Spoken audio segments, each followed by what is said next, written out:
My brother, welcome back to another Behind the Eight Ball. We're playing. Let me see. My dog. Yes, sir. Let me see that. Oh, I was like, what are you behind the eight ball? Let's get it. You break this time because I won last time. Well, not because I won last time, because I broke last time. Excuse me. Dang, I got some blue on my hand, bro.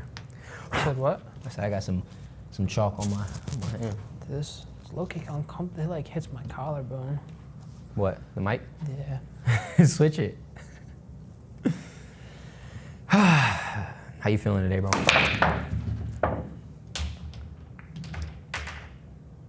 That was kind of crazy. That's kind of wild, bro. Bro, but the fact it bounced up and then... that's insane. I don't know if that counts. Oh, Yeah. I made 2 stripes. Yeah, you're good. That's actually wild. How you feeling, bro? Feeling great right now. Because you just hit the. Oh. Nah, I'm not feeling good. Why not? Nah, I'm chilling. You are? Yeah. Sure. That was a pretty fun break. Mm-hmm. Facts. Remember what we were talking about earlier? What expectations? Mm-hmm. You want to talk about that? Mm-hmm. Go ahead. You start. Because it's deep, bro. For real. It's a deep thing that a lot of people don't realize they're subconsciously doing in their life that creates so much friction. You know, like if I'm operating in a way to where I'm constantly expecting things to go a certain way, I'm literally going against the flow of life, because life is going to bring a multitude of different experiences and situations, and it's our job just to be steady in it all and just embrace what it is without placing our expectations on what we want it to be. Because then when it's not, what does that create internally? Frustration. Why is this thing not going the way I want it to go? Rather than just focusing on controlling the things you have control over and living with the results. 100%. You know? Living with the results. And it's something that... It's a process too. There you go. It's a process. Right? It's the journey. It's the journey. Because, like, I want to ask you, like, have you ever been taught that growing up? Dang. Really? Ever been taught? Like, did you even know, like, when did expectation, like, was that even a theme that was brought up when you were being brought up? I think so. Really? I think.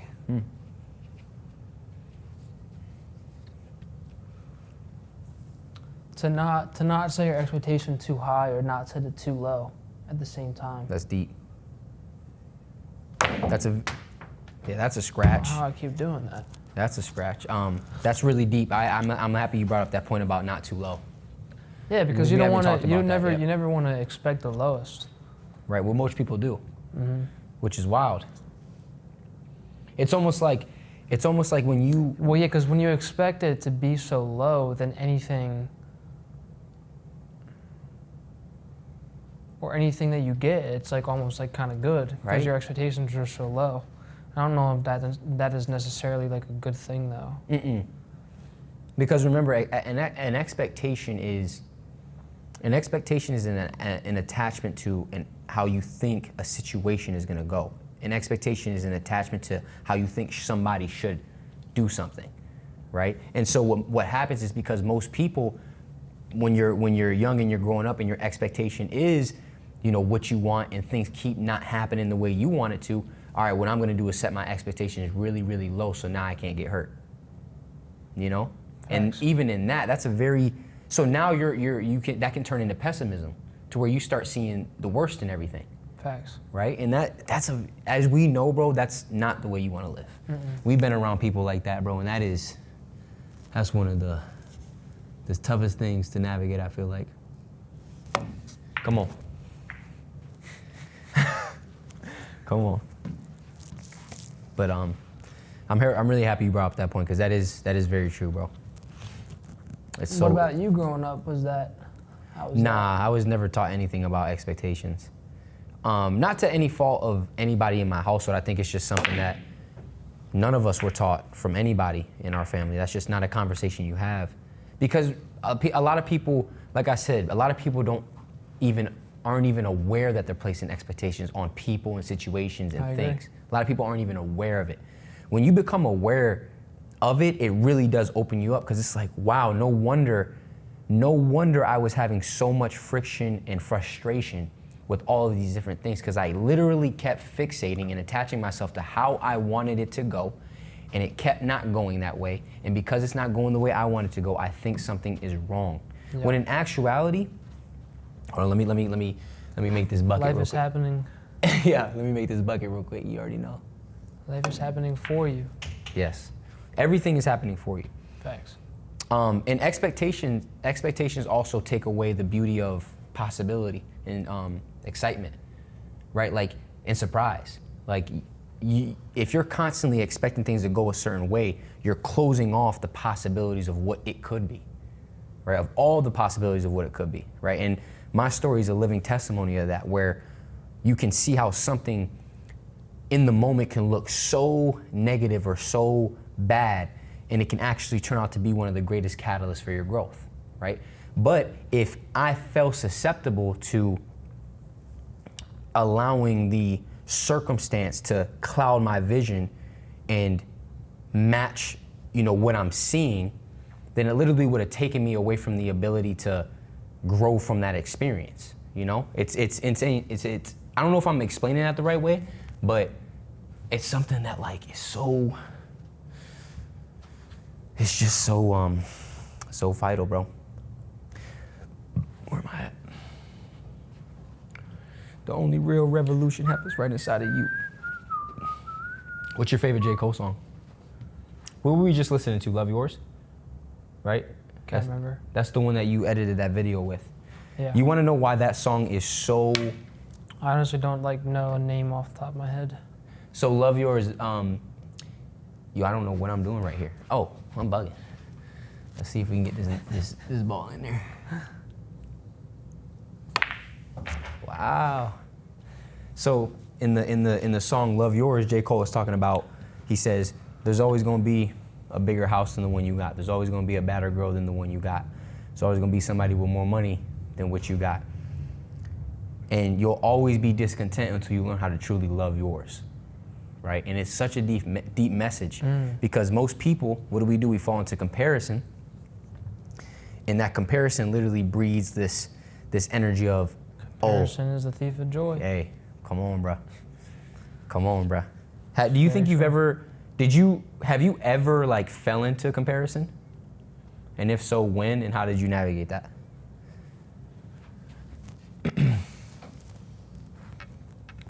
Yeah, I think so. I think everyone falls into that at some point.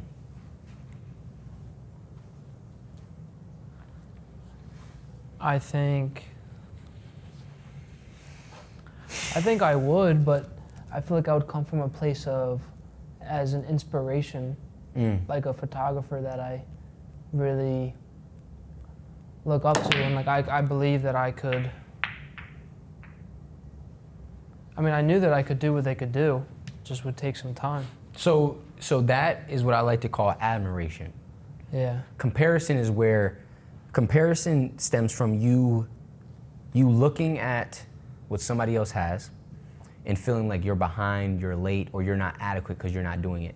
Admiration is seeing something in somebody that inspires you to take steps in a certain direction and start doing something. Well, yeah, I guess not really comparing then. Right? Comparison is the thief of joy. Yeah. Like when you were watching those videos, did it take away your joy? Or did it inspire you to? I think it inspired me. There you go. And that's the difference. Yeah. Now, like we've said, everybody falls into that, and being a human being, you're going to experience different things. And this goes to the saying, it's not what happens to you, it's how you respond to what happens to you. When you do fall into comparison, what do you do in that moment? That's really where your power lives. It's what you do when certain situations arise in your life. Wow. You can't control what happens, but you absolutely can control how you choose to respond. And the ability to respond comes from awareness, like we were talking about, bro. Cultivating awareness in your life. Yeah, that's crazy. I wonder if us talking, it definitely does affect the way that we play because... Yes, it does. Yeah, it does. I've been Of off. Yeah, My angle's been off. It's okay though. Oh, that almost went in. Go ahead. What were you just saying? controlling the things you can't Oh, control. awareness. Awareness. Kind of like talking about last night, like, Oh yeah.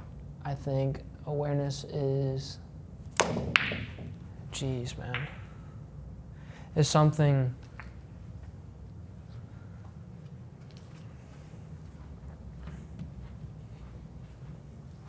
I think it's a very important skill to learn. And I think I would like tend to say it is one of the most important to learn, to be honest. Absolutely, it is Like, I think it really is the most, the number one thing. because literally everything else stems from that. Mm-hmm. It really does. Talk to me, see. Talk to me.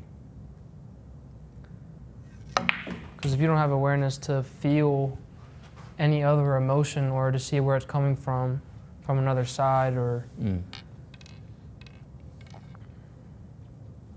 what you're feeling, then it just won't make sense to you and you won't take action Yes. in the next right step. That's really deep. You feel me? Yeah, I do. Awareness, how can you change something if you're not aware of it? And you're absolutely right. I think it is the... Or you're gonna hide the awareness too. Like, you're gonna be blinded by it. It's not even I don't even want to use hiding awareness because it's not something that people are doing consciously. But Some people actually, might. no, you're Some right. people Yeah, might, yeah, though. no. Yeah. I take that back because you're absolutely right. That's why they say ignorance is bliss, bro. Sometimes Like, it's you better to- might be aware of it and then you're still not doing it. Or you're still avoiding it. Even though you are Yo, aware I of it. just saw a video about this, bro. But that's where your 4A's, I think, are very It's key. actually 5 now. Yeah, the last is I action. remember. I like that they added that because Yeah. it does make sense. Yeah. Awareness, acceptance, right? If once you're aware, most people, you become aware of something, you don't accept it. So you That's try to what push I'm it down, what I'm saying. right? That's what Ignorance I'm is saying. bliss. So you have to accept it. And then authenticity, you have to figure out, you have to go within yourself and actually figure out what's true for me. What's really true for me, right? Underneath the noise, underneath the expectations, underneath all of these external, It's your turn. opinions and all of this stuff, right? We have to figure out what's actually true for me. And then the fourth is alignment. Now I have to look externally at, all right, what are the things that I can do on an everyday basis that are aligned with that new profound truth that I've connected with within myself, Bro. right? I gotta see that. Then the fifth one, you have to take action. You gotta take action. Every single day you gotta take steps. Every day is not gonna look the same. You're gonna have seasons, but if you have that intention that you wanna become more aligned, more authentic, you wanna live in congruence with the best version of yourself, you absolutely can do it as long as you keep showing up and taking action. That did not work like I thought it What would. is that video that you were saying that you saw today, or about something? Oh, that's deep because I thought it was about awareness. yeah, he was saying how he was talking about something. I want to say he was talking about how like insight, like just because you know something doesn't mean it's gonna change your life. Like, Yeah. like you can know what's wrong. That doesn't mean that you're gonna now change it or make 100%. it better. You know, a lot of people know what they got going on, Well, it's but they don't do accepting anything. it Come on. and taking action. Yep, it's taking action, and it's also faith too, bro. It's having faith, man. Because And confidence. if that you don't can have really do faith, if you don't have faith that you can grow into a better version of yourself, that you can overcome the things that you're facing, you won't. You'll fall susceptible to them. So yeah, I know this stuff is going on, but I don't even believe I can overcome it. That's a dangerous place to be. You know It what that's is. called? Despair. It's when you lose hope. It's a dangerous game to be. That's what in Avatar: Last Airbender, Uncle Iroh, that's what he said. You need to watch that, bro. We have to watch it together. But in Avatar: The Last Airbender, I'm bugging. Yo, look at us, man. This 8 behind the 8 ball should show y'all why it's so important to be present.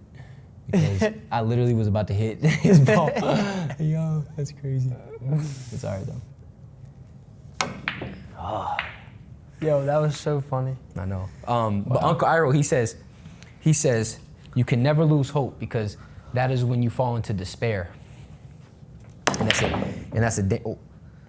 that's a dangerous place to be, you know? Where you trying to just, hit I know that was wild. I was trying to hit it hard. Like imagine waking up every day, bro, and truly believing in your heart of hearts that things can't get better for you. Think about that every single day. Crazy. Every single day you wake up and you think, What do you think gets you to that point? Or like, why do you think people are there? life is tough, bro. Life gets tough.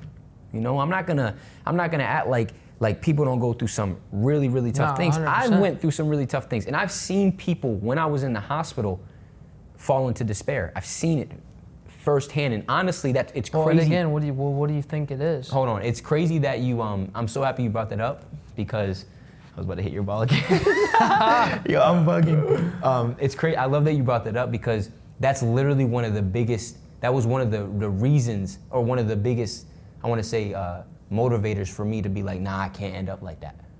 Like, bro, when I was in the hospital, bro, and I saw the way that certain, You saw that people like bro, I saw the way that certain, you know, illnesses or diagnosis was just affecting some people. taking over, and the way that people were just so like completely like lifeless. I remember in my mind, I'm just like, bro, you can't end up like this, bro.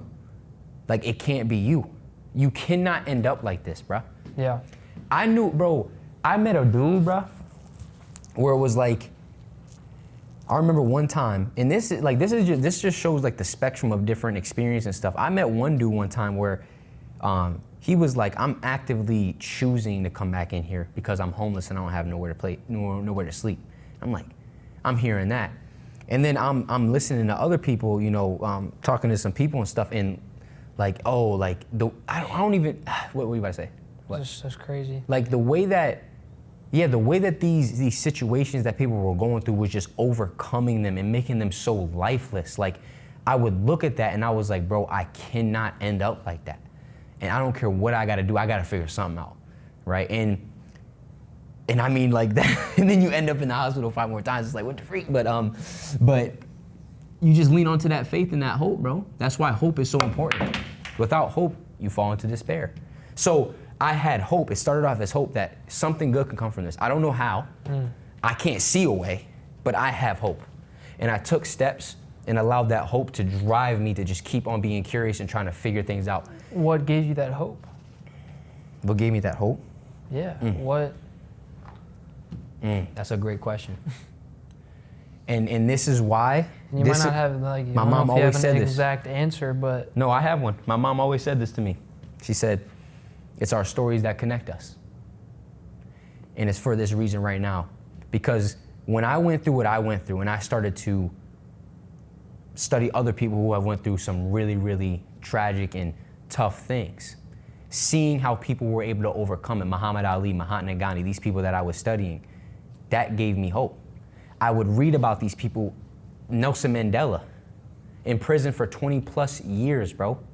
Came out the prison, became the president of, I don't want to butcher it because it's just losing me, but he became the president of his country, and he had dinner with all of the guards that imprisoned him for that whole time, forgave them all, and was hella positive to them, right? Turned out, and obviously he's one of the greatest, like, you know, just political and revolutionary leaders of, you know, our generation or the last, you know, 100 years. And seeing people like that take ownership over their story, and it just sparked something in me that maybe something good can come from this, maybe. And that's what hope says. So hope says maybe, right? And then when you keep going down that path, you start to grow more into it, and guess what it turns into? Faith. Because you start to see enough things to be like, nah, this can really work for me. This can really work for me. And then once you get to where I'm at now it's no longer faith, it's conviction. I know no matter what I go through, I am growing through. Everything that's happening to me is happening for me. And this is the importance of using your story to inspire others. So now I'm at this place and I create content and I speak from where I'm at about my story and the things that I've been through and my perspective and stuff. And hopefully through that, I can give somebody who's in a similar place that I was hope to keep on going. Because I'm a prime example. You can overcome anything, and it's not the end. And that in itself, bro. So and the reason it was mainly the examples of people that went through similar things as you. Yes. And made it through, that gave you that hope. Yes. To where you believe that you could do it yourself. Yes. Exactly that. And you want to be another light. Yep. And hope for other people. That's exactly it, bro. Dang, that was wow. Wow, hey man. If that don't, That means your angle was hey right. bro, come on, That bro. means Right the after angle. we just said two, come on, bro. I know. But absolutely that, bro. Absolutely that. And yeah, bro. And that's just a message I'm always trying to portray, man. Like everything you go through, bro. Everything you go through can be used for the benefit of you and your growth and your development if you allow it. I had to allow for that process to happen, bro, because if I did not accept, if I did not accept what I was going through and I was constantly fighting it, I would have created so much more friction for myself, bro. So much more friction for myself. That joint really hits. Facts. It really hits, man. I mean, it works both ways too, bro. Like you said earlier, you were watching certain photographers and videographers and they inspired you to grab a camera and do it yourself. They gave you hope that, hey, maybe I can do it for me, right? For real. Boom. And then you want to learn. Yep. And then you want to adapt. Yep. And then learn from their mistakes. Yes. And then also give back in what you've done. Remember that one time I caught you on the phone and you were giving one of your homies like real practical advice on how to do things and how to move? Yeah, that's crazy. You about to win. Top That's left wild. corner. Yeah, we might have to run it back. No, this is such a hard shot. I know it is. It's a lot different than the iPhone app, the game. Yeah, because if I hit it there, I don't think it's gonna be hard. Bounce. My boy, C. Now watch this. I'm No, gonna call this pocket. Are you serious? Yeah. No, you're serious? Yeah, I'm serious. C, you for real? Yes, I'm serious. You're calling this one? This one. Okay, all right. Hey, I got faith in you. I'm just like, I feel like, well, that's game. That's crazy. That's crazy. I didn't think I was gonna Hey, make bro, that. I'm not gonna lie, bro. This is episode 2, and that's 2-0 for me, bro. And before we started recording, bro, I did not win one game. Oh, I love this, man.